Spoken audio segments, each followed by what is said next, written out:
We are now live. Excellent. Brilliant. This is really exciting. I've never done a joint live before, and I've certainly never done anything on StreamYard, so this is all very new. All good. All good. Yes, absolutely. So welcome everybody to the group. We thought Louise and I would do a little, introduction, tell you why we're here, how we've come up with this, and what we're intending to do to help. And just as that's happened, my brother has phoned and my camera went off, but it's back on again, so that's good. I'll just ignore him. What are you going to do? Family getting in the way. Honestly, you ought to know I'm doing something important. So anyway, back to this. Louise, do you want to give us some sort of housekeeping? I will. Yeah. So basically, if you would like to say hello, comment, or ask us a question, we just ask that you could give permission to StreamYard to show your name. Otherwise, we will have no idea who is commenting. We will literally just say see Facebook user, which doesn't help. So there is a link in the previous post, but the address is streamyard.com/Facebook. And then that will then allow us to see who is watching and commenting. If you are watching, please say hello. And we will try and answer any questions that you have at the end. If we don't have time, we will answer them in the group later on. So Sue, do you want to tell us a bit about your background? Yes, go on then. I'm basically a certified accountant. So I started life in the corporate world and have worked in the corporate land for, 20 odd years, 25 years. Oh gosh. Oh, that's not very nice, is it? Only a moment, because I'm such a young whippersnapper. So that's kind of my background. So I'm very corporate background, but I've always loved the arts. So I've always messed about with theatre and things like that. And back in 2006, I was a single mum with 2 young kids, working quite a stressful corporate job, which ended up with me going off work with stress, which was a little bit exciting. And part of that recuperation, I was told to take up something I enjoy. And I've always loved art. When I was little, I wanted to be someone who coloured in for a living or a long distance lorry driver.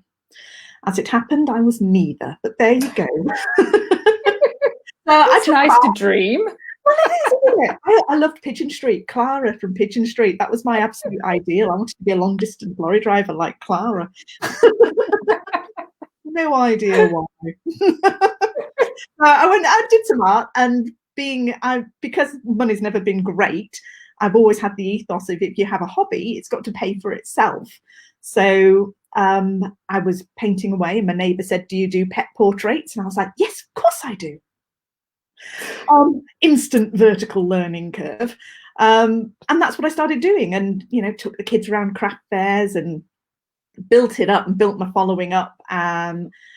Absolutely rubbish at costing, which we're going to hear more about later, but it got me pocket money. It got me to pay for my artwork. It got us to go on holiday occasionally. It was really, really nice. So that was really good.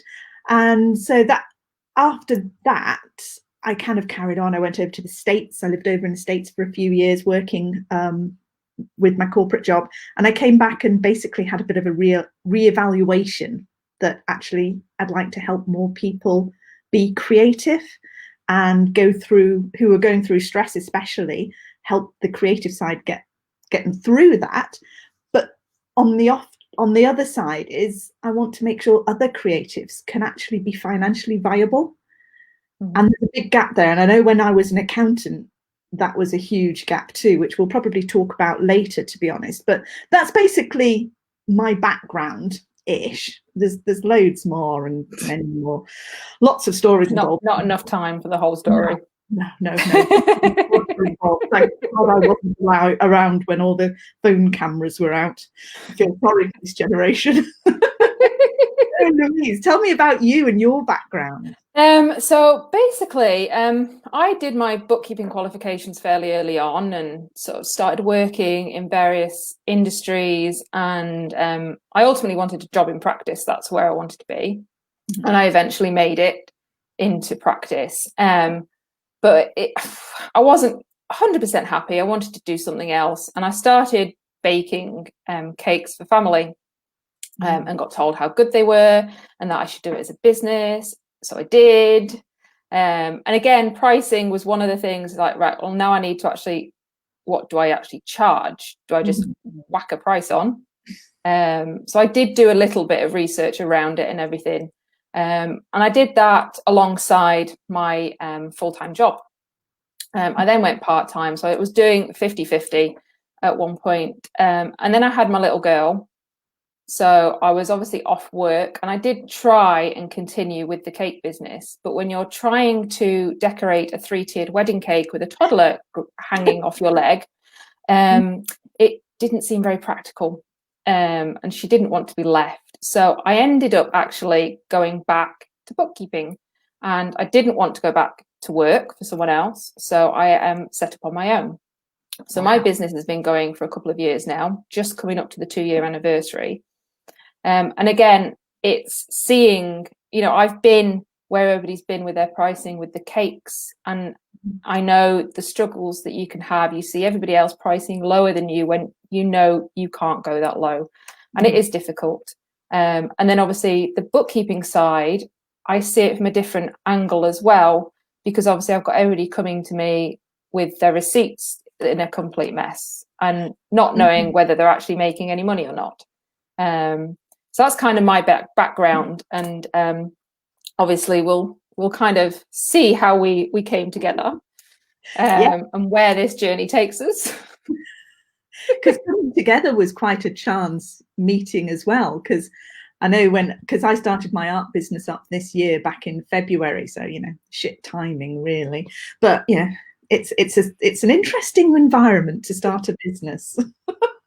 But I've been doing networking all over the place. And because of COVID, we weren't networking in person. So I've been hopping onto all these networking groups throughout the country and was up in a Pink Link networking group in Lancaster where I met you and we were chatting about what a nightmare creatives were.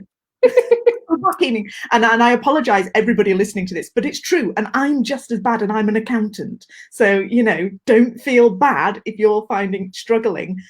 It's something to do with the emotion of something that you're creating. It's different, so different. So we were having a bit of a giggle about some of the people I came across when I was in practice, and the stories are the same. I mean, my practice stories are 30 years ago and 20 years ago, and yours are just this year. Nothing's changed. Things are happening. Nothing's changed. No, nothing has changed. And that got me thinking. And so we set up a chat, and I thought, wouldn't it be good to find a way to take the emotion out of that costing element? And I think the way we can do that is by creating an app which takes you through getting to a pricing point, basically. Whether you choose to charge that or not is entirely up to you, but you know your worth. And I know when I turned full time, the difference between saying, well, I can't charge 35 quid for a picture because this is now my livelihood and it takes me 10 hours to do a quick picture. And the materials involved as well. £35 will probably cover the materials in about half an hour, nothing more. So I started a few years ago charging realistic pricing, which my husband and children have been telling me to charge for many years now, and I have completely ignored them because it's scary, to be honest. It's really scary. It's taking that price and putting a 0 on the end and thinking, oh, but it's rubbish. I've made a mistake. The thing is, nobody else knows that. Nobody sees it. And nobody argues about my price now because I know on my heart of hearts that it takes 10 hours. It's got this many materials. I'm delivering it. And this is what it's worth. And I'm still charging actually what the pricing thing's coming out at. But it's where I feel most comfortable while still being a little bit uncomfortable, Yeah. if you know what I mean. So would you say that confidence plays a part in pricing as well? Hugely. Yeah. And surrounding yourself with a group of people to help that is really, really good. And not those people that just want something for nothing, because everybody at the end of the day wants something for nothing, especially in this environment. But you have to kind of hold your nerve, because what you're doing by making everything cheaper is you're actually undermining everybody else that's trying to make a living out of it. Mm-hmm. And you always tend to think of the starving artist. That's not necessarily true. No, and that's a lot. I think that's one of the main issues. I think at the moment, everybody's obviously trying to get their product out and get people to see their artwork and their other makes and crafts that they do. And I see it in a lot of groups. People are creating something and then they're not sure how to price it, so they're asking people what they would pay for it. And I think when you start doing that, you're going to get a whole range of people giving you different prices. You're going to have somebody that would pay £20 for something, but somebody that would say they'd only pay a fiver for it. Mm-hmm. And I think it can be extremely confusing when you get that. There are people out there that price high, and there are people that out there that price way too low. Oh gosh. And it's those people that aren't helping the situation, because like you said, they're undervaluing what you do. Yeah. And people unfortunately compare. They do compare. Yeah. And that's what we've got to try and find a way to kind of, like you said, take the emotion out of it. Yeah. And I think that's the trick, is just depersonalizing it, so that if you know what your numbers are, that doesn't mean you charge that necessarily. I did an oil painting and I worked out all the hours it took. It was a big painting, and it would have cost, I think, something like £3,000. And at the time I was just starting out and really didn't feel comfortable enough charging that. And I think I charged about 500, I think, back at the time, which I personally thought at the time was just like, ooh. Well, the person who bought it absolutely bit my hand off and promptly commissioned another 5 paintings. So you just, what you value, it's not what you think, it's what value will the other person gets out of it. And it's the balancing thing. But if you know your numbers, you know what it's worth, and then that's helpful. It kind of brings that emotion level down a bit. Yeah, which is so important these days. Oh God. And it's, it's what I see sort of day in, day out with clients. I mean, not just people in the creative industry, but any client, if you don't get your pricing right, by the end of the year, it's going to show, it will show. And this is what I try and teach a lot of my clients, is that, a lot of them are sole traders and very small businesses. And for instance, they're using personal bank accounts.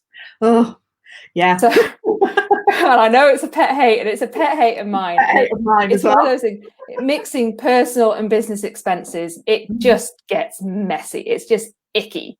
And it's difficult for the creative as well, because I used to be as guilty as this. I have a business bank account and I have had it for the last 10 years now. But you're there doing, I don't know, I put tea in my art kits. And so I'm there in Tesco's and I'll grab a couple of the pucker tea bag things and it'll just go on my big list. And then it either gets forgotten about and I don't count it as an expense, or I've got this big receipt and it's just like, oh God, what do I do with that? And you shove it in an envelope or a shoebox. And I'm exactly. You should know better. You should know better.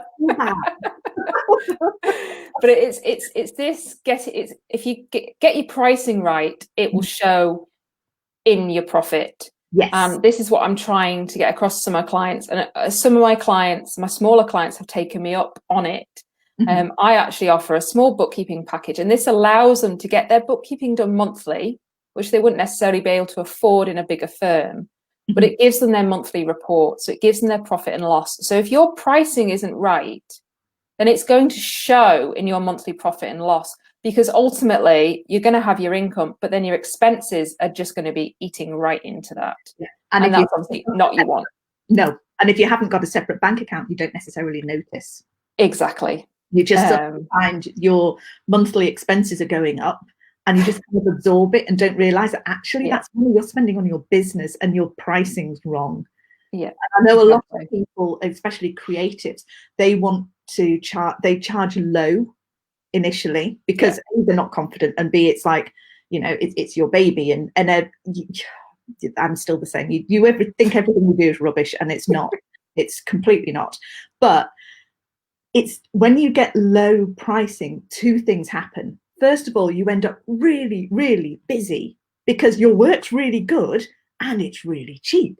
So you get loads of orders in. You end up getting stressed to the nines, especially at Christmas rush. Oh my God, putting the kids to bed and then basically living on coffee till 2 a.m. And you end up not enjoying your art, which is rubbish. It's a lose-lose situation. And then going too low and putting your prices up exponentially is really difficult to do. Yeah, absolutely. Because you lose your customer base, and because you're going to a different customer base, and it's just really hard. Whereas if you price yourself correctly at the beginning and you know your worth, if you want to give, I don't know, a 10% discount for people who are booking 5 months in advance so you can plan your work, absolutely fine. And you know you're making money. Takes that pressure off. Exactly. And it's the same. I mean, it's like I said, it was the same with the cakes, and it's the same with my bookkeeping business. You know, I still don't like pricing. Pricing, I think, it's one of those subjects like, no, I'm just going to push it to the side. I'll think about that later. Let me just do this for now. And unfortunately, it's one of those, it's a number one priority. Absolutely. It has to be a number one priority. And that was one thing that when I had the cake business, I think because of my background in bookkeeping, I did spreadsheets, and I did a lot of spreadsheets. I think I have spreadsheets for all sorts of different recipes that I had. And I've done a brilliant infographic for the group. I know that we're going to post that either later today or as soon as you get that started, which I've had a look at. And it's really good because it's really simple and it breaks it down into processes. And I know one of the processes you've got there is baking. What goes into baking? So basically, when you're having to cost something, so I literally, I mean, I had to go back and look at all my files again. But when I was costing, I always figured out, right, well, how many batches can I do at once? So if I'm thinking about cupcake, a simply iced cupcake, how many batches can I do? Well, that's what my starting point. And then obviously you need to make sure that you cost your ingredients. So, and that's everything: your sugar, your butter, your eggs, the vanilla. Vanilla, especially at the moment, is extremely high. So that is going to add to your costs. And then obviously you've got your cupcake case. So you've got your case. Don't forget that. And obviously you've then got to think about the time it actually takes you to make the cupcake. You know, you've got the prep time. You know, you're mixing the batter, you're putting it into the cases, you're making the buttercream. All of this takes time. And then obviously the bake time, well, how long does it take to bake? Yeah, fine, you could be getting on with other things, but you're using electricity. Yeah. You know, you're using electricity, that's costing you money. So put it into the cost of the cake. And then obviously decorating time, how long does it take you to decorate? Are you doing any, you know, are you just literally just icing the cakes? That might only take 10 minutes to do 30 odd cupcakes, whatever. But then if you're doing something a bit more detailed, like sugar paste work, well, how long does it take you to make 10 small daisies? And cost that time out. So I ended up actually working out a time for each. So I had a price per minute for prep and the same for bake and decorating time. And because I was organized and I like to be organized, I had all this set up in spreadsheets. So all I had to do was just enter figures and it calculated it for me. Oh, that's a good idea. So I came up, so I have my base cost price for one cupcake. So then it's like, well, what do I want to charge for it? So then I put a price on it. And then by doing that, I've then got my cost, I've got my selling price, I can work out my profit. Yeah. And you know, then that is pure profit because your time is already dealt with. You've already costed for your time. And then obviously, then you have to think, well, I'm not just selling one cupcake. If you're going to a market or a craft fair, you may just sell obviously one cupcake, but it's, well, what if I sell them in boxes of 6? Mm-hmm. You then obviously need to remember that you've got packaging, you've got the cost of the box. If you put a ribbon around it, you've got the cost of the ribbon. Yeah. So it's then thinking, well, actually, it's not just 6 cupcakes. I've got to cost for that as well now. So now what do I charge? So again, you work out your cost price and then look at your selling price. Well, are you happy with that? Look at your profit figure. Are you happy with that profit? Could you do, are you happy to do a discount or something? So it, like you said, by having those figures in front of you, it allows you to make a decision. Absolutely. And especially once your time is costed in, because you do have that profit to play with. So exactly. Yeah. And time, I think, is one of those, it's one of those things that gets forgotten about. Yes. Every time. And it's the most important, it's one of the most important things, because things, yes, you've got your cost of materials and everybody thinks about that, but it's how long has it actually taken you to create what you're making? Has it taken you 20 minutes? Has it taken you 2 hours? Or has it taken you 2 days? Yeah. You need to factor all these things into your pricing. And like you said, it is an emotional thing. You get to the end of something, well, it's looking like I should be charging this for it. I just can't bring myself to charge that for it. Well, that's fine. But at least if you know what your profit figure is, you've got something to work with. You'll have the confidence to make that decision. Yeah. So we will share the infographic to the group. High and move low a lot easier than the other way around. Yeah, absolutely. So we will put the infographic up in the group after this. And like I said, I've done it fairly simply, but just to show you the aspects of what can go into sort of cakes, for example. And but it can be complicated. Yeah, I was going to say, because it can swap to all sorts of other things as well. Yeah, because absolutely. You think, well, prep time in art, well, you're choosing your colours, you're choosing your reference photo, and that can take days or minutes depending on what happens. And that's why it's quite important to put a value on your time, because it's not actually the minutes that you're valuing, it's your 20 plus years experience and your knowledge, and the fact that you're not going to be, even when it's a full-time job, I'm not actually painting 8 hours a day.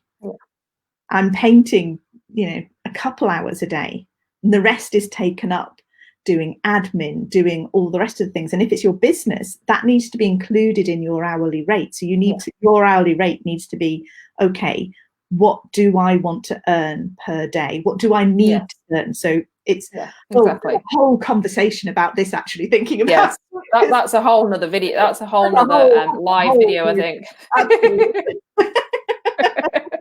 Because it's working out, what do you need to live on? Exactly. Yeah, absolutely. And then there's the hidden costs. And I know we were going to have a chat, because the hidden cost in cake baking is things like the electric, something you don't see, and it gets absorbed into your normal family, household. You're not going to not play your electric, you're going to pay it. And it's similar with art. If you get given a box of pastels, or, do you cost those? Because they're a gift. They haven't physically cost you anything, but you're going to have to replace them once they're finished. So you need to start working in, okay, I might not have bought this, but I'm going to be buying another one. So I need to cost that as a material that I've used in this painting. So it's looking at all those different aspects. And that's what we're going to build into the app, is taking you through step by step, just prompting questions. What have you thought of this? Does this apply? Yes, no. Yeah, what, exactly. And looking at it that way. Yeah, which is one of the main reasons we set the group up as well. Yes, is to get input. Absolutely. It's important for us to get the input, because we want this to be right. Yes. We want it to appeal, and we want it to help as many people exactly. as well. Yeah, absolutely. I mean, my background is art. Yours is cake baking. Yes. We know there are so many other creative things out there, and everybody has different experiences too. So yeah, absolutely. looking at that and getting So, your pains. yes, exactly. What are your pains? You know, we can kind of figure out what they are for cakes and art, but obviously you've got other crafts, you've got card making, Yeah. You've got clothing, embroidery. There's all sorts. Things in this group. Knitting, crochet. the list goes on and on. And of course, the other thing is, okay, I know about my art, but it's just my art. I don't know about other types of art and other aspects of selling, because my business started in commissions.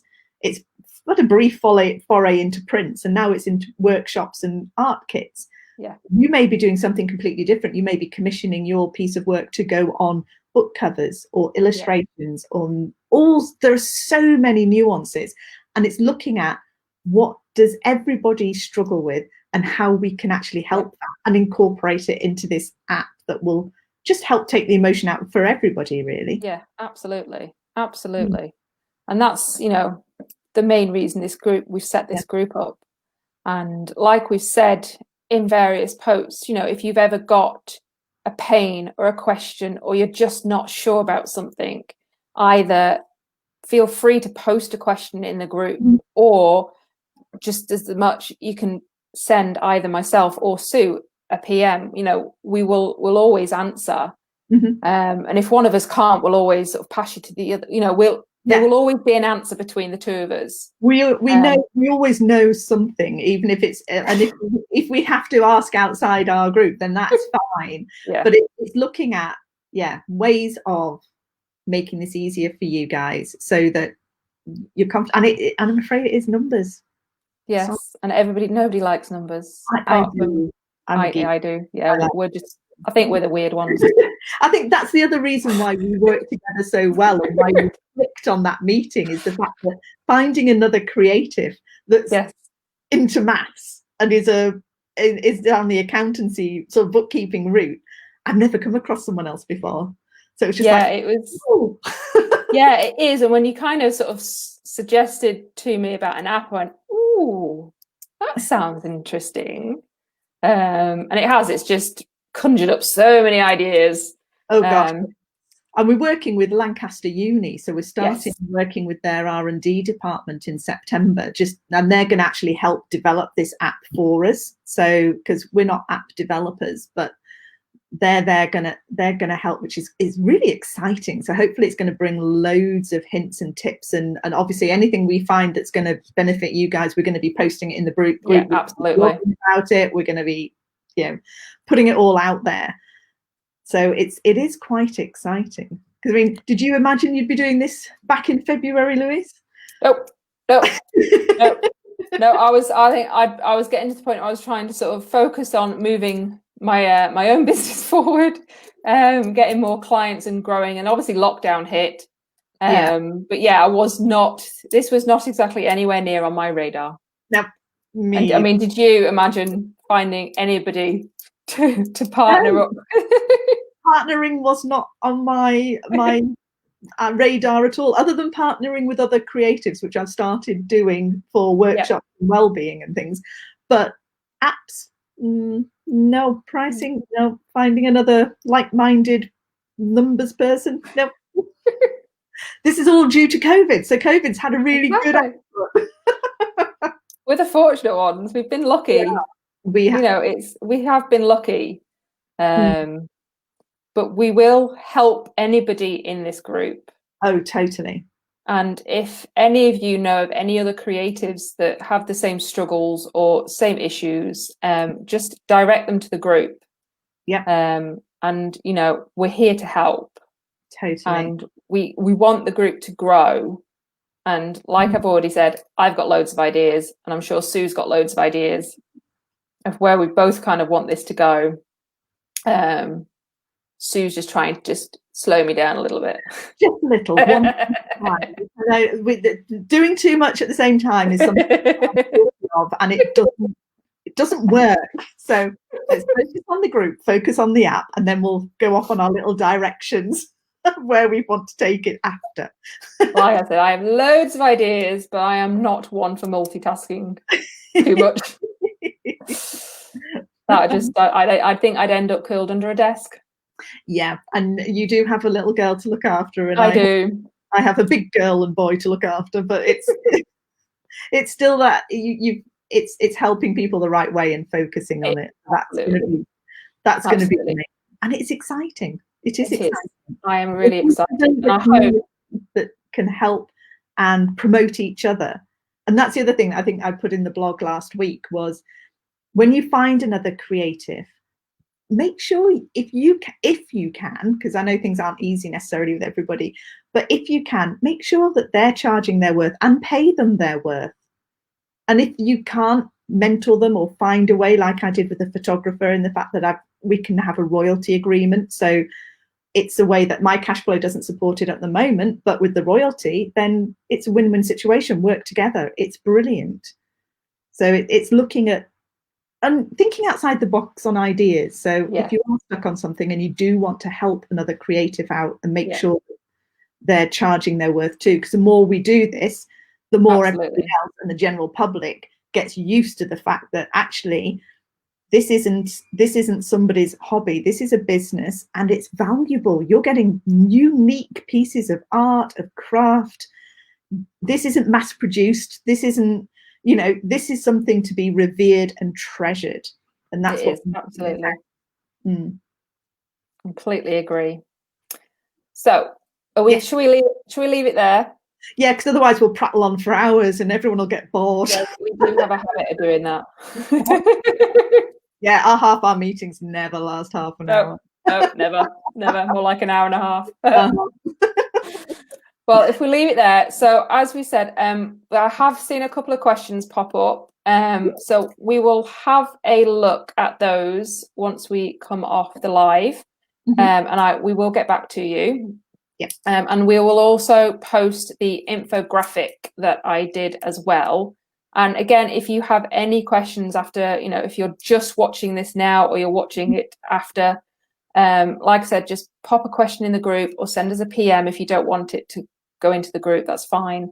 Either of us will be more than happy to help and answer your questions. And hopefully the infographic will spark questions, and that's good. That's what we want. Yes, exactly. Yeah, exactly. Start asking questions and start thinking about things maybe a little differently that you haven't necessarily considered. Yeah. And it's a big ace. So brilliant. So now we've got the awkward bit of, do we wave? I know. You just go, jazz hands. Jazz hands, see you later, guys. So we will see you guys later. We will probably do another live at some point. But for now, we will say goodbye. Excellent. See you later. See you later. Bye.